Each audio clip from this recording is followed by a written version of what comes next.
നമസ്കാരം.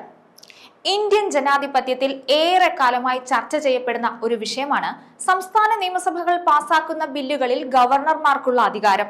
ജനങ്ങൾ തെരഞ്ഞെടുത്ത സർക്കാർ ഒരു നിയമം പുതിയതായി ഉണ്ടാക്കുമ്പോൾ അത് ഒപ്പിട്ട് യാഥാർത്ഥ്യമാക്കാൻ അധികാരമുള്ള ഗവർണർക്ക് ആ നിയമത്തിന്റെ സാധ്യതയിൽ സംശയം തോന്നി പിടിച്ചുവെച്ച് കഴിഞ്ഞാൽ എന്താണ് സംഭവിക്കുക? ഈ ചോദ്യത്തിന് തമിഴ്നാട് സർക്കാർ കൊടുത്ത കേസിൽ സുപ്രീം കോടതിയുടെ 2 അംഗ ബെഞ്ച് സാമ്യപരിധി നിശ്ചയിച്ചുകൊണ്ട് ഒരു ഉത്തരവ് പറഞ്ഞിരുന്നു.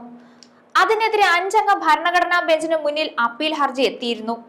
ഈ വിഷയത്തിൽ സുപ്രീം കോടതി പുതിയ നിരീക്ഷണം നടത്തിയിരിക്കുകയാണ്. നിയമസഭകൾ പാസാക്കി അയക്കുന്ന ബില്ലുകളിൽ തീരുമാനമെടുക്കാൻ രാഷ്ട്രപതിക്കും ഗവർണർക്കും ഒരു സമയപരിധി നിശ്ചയിക്കുന്നത് നീതീകരിക്കാനാവില്ല എന്നാണ് 5 അംഗ ഭരണഘടനാ ബെഞ്ച് അഭിപ്രായപ്പെട്ടത്. നേരത്തെ തമിഴ്നാട് സർക്കാരിന്റെ ഹർജിയിൽ ഒരു 2 അംഗ ബെഞ്ച് ഈ വിഷയത്തിൽ സമയപരിധി നിർദ്ദേശിച്ചിരുന്നു. എന്നാൽ ആ വിധിയുടെ കാര്യത്തിൽ കൂടുതൽ വ്യക്തത തേടി രാഷ്ട്രപതി സുപ്രീം കോടതിയെ സമീപിച്ചതോടെയാണ് ഇപ്പോൾ ഈ പുതിയ നിരീക്ഷണം ഉണ്ടായിരിക്കുന്നത്.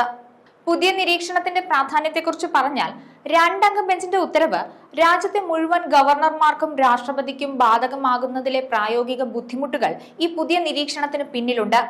ഇന്ത്യൻ ഭരണഘടനയുടെ അനുച്ഛേദം 200, 201 എന്നിവ ഗവർണർക്കും രാഷ്ട്രപതിക്കും ബില്ലുകളിൽ തീരുമാനമെടുക്കാൻ സമയപരിധി നിശ്ചയിക്കുന്നില്ല. ഈ സാഹചര്യത്തിൽ ഒരു കോടതിയുടെ ഉത്തരവിലൂടെ ഭരണഘടനാപരമായ അധികാരങ്ങൾക്ക് പരിധി നിശ്ചയിക്കുന്നത് ശരിയാണോ എന്നതാണ് പ്രധാന ചോദ്യം. സുപ്രീം കോടതിക്ക് പ്രത്യേക അധികാരങ്ങൾ നൽകുന്ന അനുച്ഛേദം 142-ന് പരിമിതികളുണ്ടോ എന്നും കോടതി ചോദിച്ചു. ഭരണഘടനയുടെ അടിസ്ഥാന തത്വങ്ങൾക്ക് വിരുദ്ധമായി ഈ അധികാരം ഉപയോഗിക്കാനാകില്ല എന്ന സൂചനയും ഈ ചോദ്യങ്ങളിലുണ്ട്. ഏതെങ്കിലും ഒരു രാഷ്ട്രീയ പാർട്ടി ഭരിക്കുന്നു എന്നതിനേക്കാൾ ഭരണഘടനയുടെ അന്തസ്സാണ് കോടതിക്ക് പ്രധാനമെന്ന് ബെഞ്ച് വ്യക്തമാക്കിയിട്ടുണ്ട്. ഈ വിഷയത്തിൽ വാദം കേൾക്കുന്നത് സുപ്രീം കോടതി തുടരും.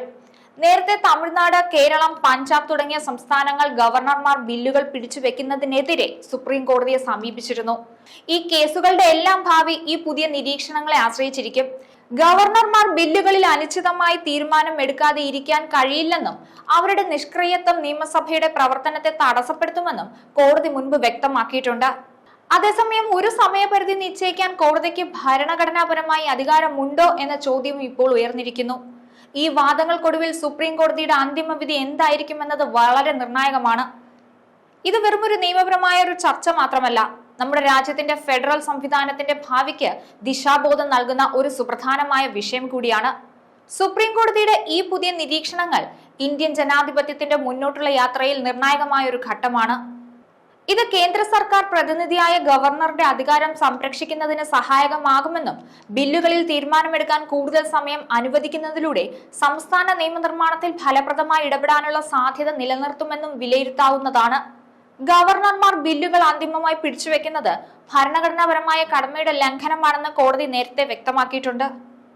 എന്നാൽ ഈ പുതിയ നിരീക്ഷണം ഭരണഘടനയിൽ ഇല്ലാത്ത ഒരു സമയപരിധി കോടതിക്ക് അടിച്ചേൽപ്പിക്കാൻ സാധിക്കുമോ എന്ന നിർണായകമായ ഒരു ചോദ്യം ഉയർത്തുന്നു. ഈ വിഷയം കേന്ദ്ര സംസ്ഥാന ബന്ധങ്ങളുടെ ഭാവിയെ വളരെയധികം സ്വാധീനിക്കും. ഈ നിയമ പോരാട്ടം തുടരുമ്പോൾ കോടതിയുടെ അന്തിമ വിധി എന്തായിരിക്കുമെന്ന് ഉറ്റുനോക്കേണ്ടതുണ്ട്. ന്യൂസ് ഡെസ്ക്, ഈനാട് മലയാളം.